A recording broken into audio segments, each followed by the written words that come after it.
Hey everybody, Payments Professor here. We're back. We are in Cybersecurity Month. It's 2021, it's fall, and it's important. Now, we've discussed a lot of the different threats that you need to be aware of and the different things that are happening and the trends. Well, the trends are interesting because a lot of it seems to be the old stuff just keeps repeating itself. It's just, in some cases, happen more and more often, and we've got to educate everybody. Now, one of the things is, what can we do to be able to stop the fraud? What can we do to be able to stop the fraud? I'm going to go over the 5-function framework for improving critical infrastructure cybersecurity, also known as the Cyber Kill Chain.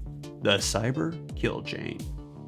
This is a framework that was developed with industry input by the National Institute of Standards and Technology, NIST. That is an agency of the U.S. Department of Commerce, and it's been around since 2014. So this stuff's been around for a little while.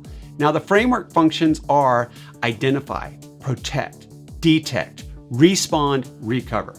Now, what's that really mean? It breaks down into a lot of different areas. There's a lot in categorized here, I guess you could say.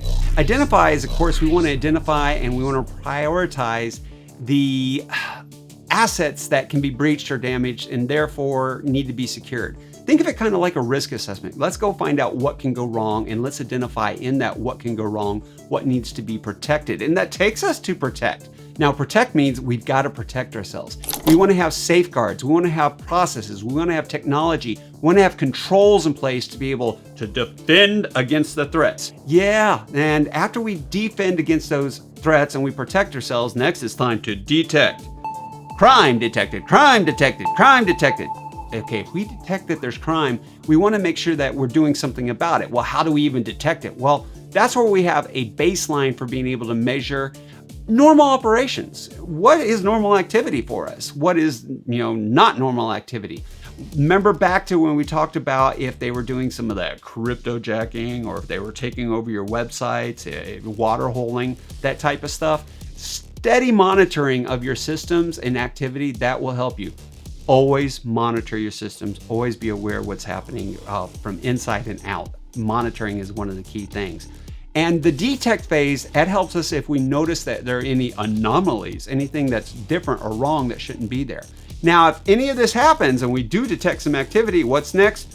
Response required. Yeah, we're gonna have to respond. We'll deploy an incident response plan really to quickly mitigate the damage.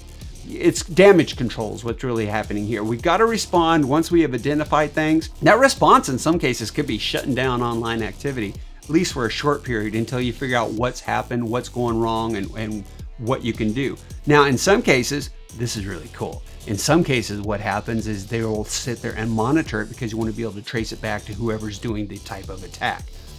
Don't do that one on your own. Work with professionals if you're going to be doing that one. And after we respond, well, then we got to recover.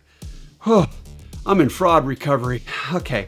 Now, recover means that we got to develop and we got to execute a recovery playbook. And that includes making sure that we know who's going to do what. What's it going to look like? What lessons were learned?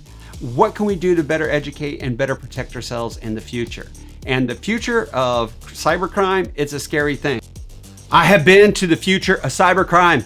And the future of cybercrime is it just keeps getting worse. And the only way we can protect ourselves is by making sure that we are out there protecting ourselves, protecting our account holders, whether they are consumers or they are businesses. But one thing you want to make sure that you have now is good plans to be able to protect yourself from cyber criminals. Because the cyber criminals, they never go away. They're there in every year that I go to visit. I will see you guys again in the future. For now, keep paying attention to the Payments Professor. And I think he has this thing where he says, class dismissed.